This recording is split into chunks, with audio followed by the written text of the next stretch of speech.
Hey guys, I am Amrita Agarwal from Amrita Agarwal coaching centre.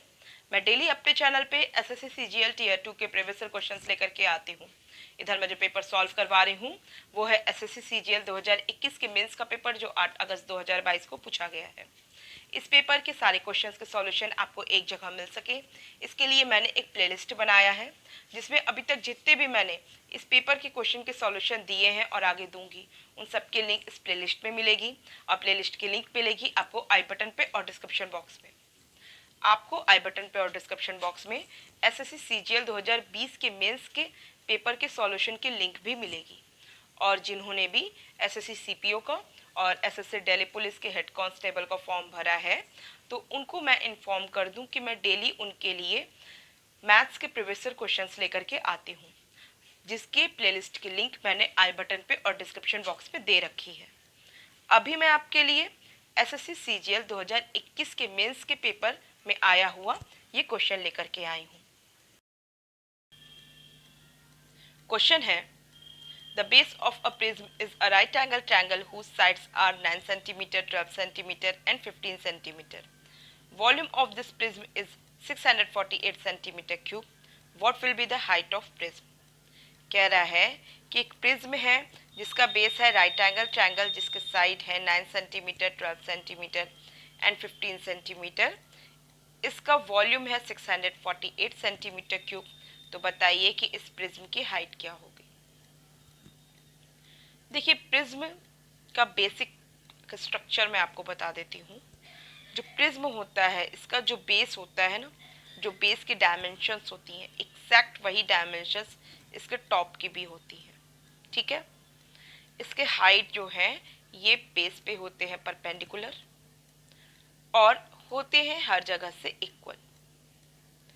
इस वजह से आप इसे देखेंगे तो एकदम एक सीध में जो बेस आएगा वैसे ही आपको एक सीध में इसका टॉप भी मिलेगा और एकदम एक दूसरे के इक्वल होता है, कॉन्ग्रुएंट्स होते हैं। और आप समझ रहे होंगे कि इस तरीके का अगर फिगर है और आपको उसकी वॉल्यूम फाइंड आउट करना है तो उसके लिए क्या करते हैं, इसकी बेस की एरिया लेते हैं और हाइट से कर देते हैं उसका मल्टीप्लाई। जैसे कि आपको पता है क्यूब और क्यूबॉइड, यहाँ भी यही कंडीशन फॉलो होती है। बेस की एरिया इनटू हाइट होता है। मीन्स क्यूब में क्या होता है, साइड क्यूब होती है। साइड क्यूब में एस स्क्वायर क्या है, बेस की एरिया है, एस से उसमें हो गया मल्टीप्लाई, ये एस इसका साइड हाइट भी होता है। और जो क्यूबॉइड का वॉल्यूम है, क्यूबॉइड का वॉल्यूम क्या है, इसके बेस की एरिया क्या होती है, लेंथ इनटू ब्रेथ होती है और इसका हाइट क्या होता है, एच होता है। और इसका वॉल्यूम आप लन कैसे करके रखते हैं, एल बी एच, यही तो लन करते हैं। और इसका बेस की एरिया एल इंटू बी और हाइट है एच। ठीक, मीन्स बेस की area into height. In fact cylinder के केस में भी आप क्या करते हैं कि इसकी बेस की एरिया, जो इसकी बेस की एरिया सर्कल होती है ना, सर्कल की area means pi r square, base की एरिया में हाइट का कर देते हैं मल्टीप्लाई और आपको मिल जाता है इस सिलेंडर का वॉल्यूम। तो इस तरीके के जो भी फिगर होते हैं जिसका जो डायमेंशंस एक बेस होता है वही टॉप भी होता है और एकदम सीध में इसकी हाइट होती है, परपेंडिकुलर होती है, तो ऐसे केस में वॉल्यूम का एक ही फॉर्मूला होता है, वो होता है बेस की area, base area into height. That's it. अब आपको इस पे बेस्ड कोई भी क्वेश्चन आएगा आपको फॉर्मूला कभी भी भूलेगा नहीं। दूसरी बात यह है प्रिज्म के बारे में कि प्रिज्म का कोई ज़रूरी नहीं है कि बेस ट्रायंगल ही हो। यहाँ तो राइट एंगल ट्रायंगल एकदम क्लियर बोल दिया ना, ज़रूरी नहीं है कि प्रिज्म का बेस ट्रायंगल ही हो। आपको ये राइट एंगल ट्रायंगल बोला है, इनफैक्ट इक्विलैटरल ट्रायंगल भी दे सकता है, स्केलन ट्रायंगल भी दे सकता है, इनफैक्ट वो कोई टाइप का क्वाड्रिलेटरल, पेंटागन मीन्स किसी भी तरीके का पॉलीगन दे सकता है। मीन्स बेस आपको किसी भी तरीके का पॉलीगन होगा।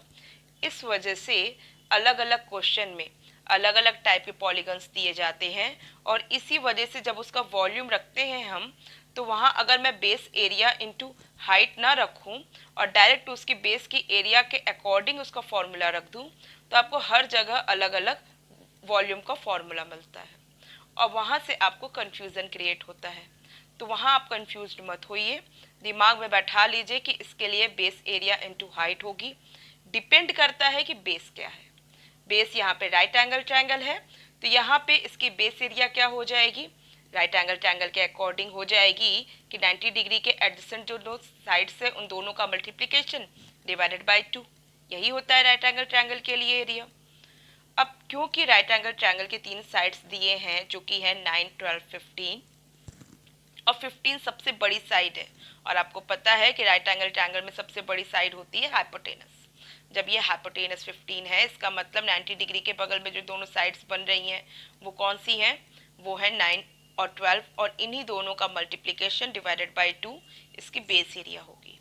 मीन्स ये हो गई 9 इंटू 12 डिवाइडेड बाय 2, और वॉल्यूम इसका ऑलरेडी दे के रखा है 648, और इसे हाइट से यहाँ पे क्योंकि हाइट ही निकालना है हमको, हाइट यहाँ रख दे रहे हैं, फाइनल मुझे कैलकुलेशन से हाइट मिल जाएगा। इसे कट करेंगे 6 आएगा, 6 9 54, 54 को यहाँ कट लगाएंगे 12 आएगा। मीन्स मुझे हाइट क्या मिल गई, 12 मिल गई। ऑप्शन बी करेक्ट ऑप्शन है। अब आपके मन में कुछ और सवाल आ रहे होंगे, जैसे कि मैंने आपको बोला कि प्रिज्म का जो बेस होता है उसकी एरिया में हम हाइट को मल्टीप्लाई कर देते हैं तो हमको इसका वॉल्यूम मिल जाता है, और मैंने फॉर्मूला आपको क्यूब और क्यूबॉइड और सिलेंडर, ये सारे फॉर्मूले से इसको यहाँ पे इंडिकेट किया, मीन्स यहाँ से इसको रिलेट किया। तो जब मैंने ये सारी चीज़ों से रिलेट किया है तो क्या इनके जो फिगर होते हैं वो कुछ प्रिज्म से रिलेट करते हैं कि नहीं। तो मैंने अभी आपको थोड़ी देर पहले क्या बताया था कि कोई ज़रूरी नहीं है कि इसका बेस ट्रायंगल ही हो, किसी भी टाइप का पॉलीगन हो सकता है। अगर इसका बेस होता है स्क्वायर तो जो प्रिज्म मिलेगा आपको या तो क्यूब मिलेगा या तो क्यूबॉइड मिलेगा। अगर स्क्वायर रहता है इसका बेस तो इसका मतलब इसके दोनों साइड्स ये इक्वल है, और अगर हाइट भी इक्वल हो गई तो ये क्यूब बन जाता है। मीन्स क्यूब अपने आप में एक तरीके का प्रिज्म होता है। और अगर हाइट कुछ डिफरेंट हुई, ये दोनों साइड्स जैसे स्क्वायर के सब बराबर हैं चारों साइड्स, और ऐसे में हाइट कुछ डिफरेंट है, तो ऐसे में आपको मिल जाता है प्रिज्म के रूप में क्यूबॉइड। तो क्यूब और क्यूबॉइड एक तरीके का प्रिज्म ही है। और इन केस मान लीजिए कि यहाँ पे लेंथ और ब्रेथ दोनों डिफरेंट है और हाइट भी डिफरेंट है, तो ऐसे केस में भी आपको जो प्रिज्म मिलता है वो क्यूबॉइड ही मिलता है। तो क्यूब और क्यूबॉइड का तो क्लियर हो गया कि ये अपने आप में प्रिज्म है, अब आपको कोई डाउट नहीं होगा। अब बात आती है सिलेंडर की। सिलेंडर में आपको पता है कि जो सिलेंडर का जो शेप होता है, इसके जो सरफेस एरिया है ये कर्व सरफेस एरिया है। मीन्स ये कर्व होता है, इसका जो फेस फ्लैट नहीं होता है, कर्व होता है। तो जब सिलेंडर का, मैं आपको थोड़ा सा अच्छे से इंडिकेट कर देती हूँ, जब सिलेंडर का जो फेस होता है वो कर्व होता है, मीन्स फेस नहीं कहेंगे हम इसको, ये हाँ ये कर्व सरफेस एरिया हो गई, ये चारों तरफ की कर्व होती है।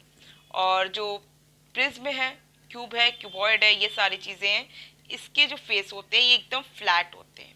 मीन्स इनके डायमेंशंस एकदम स्ट्रेट लाइन होती है, और जो सिलेंडर है इसके डायमेंशंस कर्व होते हैं।